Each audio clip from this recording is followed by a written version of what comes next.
Hello.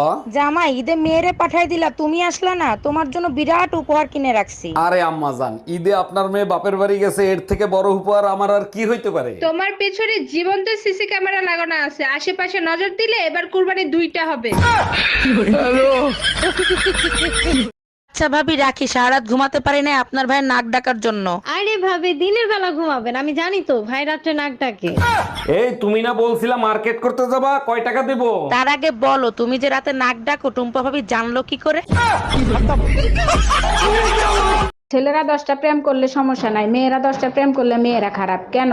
একটা চাবি দিয়ে যদি 10টা তালা খোলা হয় তখন তারে কি বলে? মাস্টার কি? আর 10টা চাবি দিয়ে যদি একটা তালা খোলা হয় তখন তারে কি বলে? খারাপ তালা।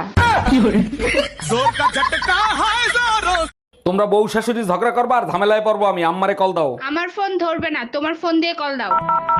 এই নাও, লাউড স্পিকার দেয়া আছে। আম্মা, আপনি আমাকে এইভাবে ভুলে গেলেন, একটা কল দেওয়া জরুরি মনে করলেন না? শোনো বৌমা, তুমিও আমারে ভুলে যাও আর কোনোদিন কল দিও না।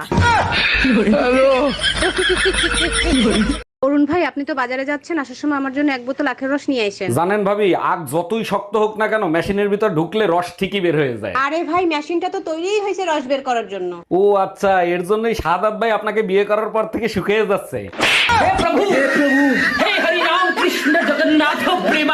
সারাদিন কাজ করে বাসায় আসি কি তোমার মুখের চোপা শোনার জন্য? চা খাও, মাথা ঠান্ডা করো, এত চিল্লাচিল্লি করো না। সরি শোনাবো, রাগের মাথায় অনেক কিছু বলে ফেলছি। আচ্ছা ঠিক আছে, তাইলে চা খেও না, চায়ের ভিতর ইঁদুর মারা বিষ আছে। এই এত সকালে দরজা নক করতেছে কে? ভাই, আমি দুধওয়ালি, দুধ নিয়ে আসছি, দুধ নিয়ে যান। দাঁড়ান আসতেছি। কালকে দুধ দেন নাই কেন? কালকে আমি অসুস্থ ছিলাম তো, তাই দিতে পারি নাই। অসুস্থ ছিলেন ভালো কথা, আপনি গরুর দুধ দিতেন। এতদিন কি তাইলে পাঠার দুধ খাইছিলেন?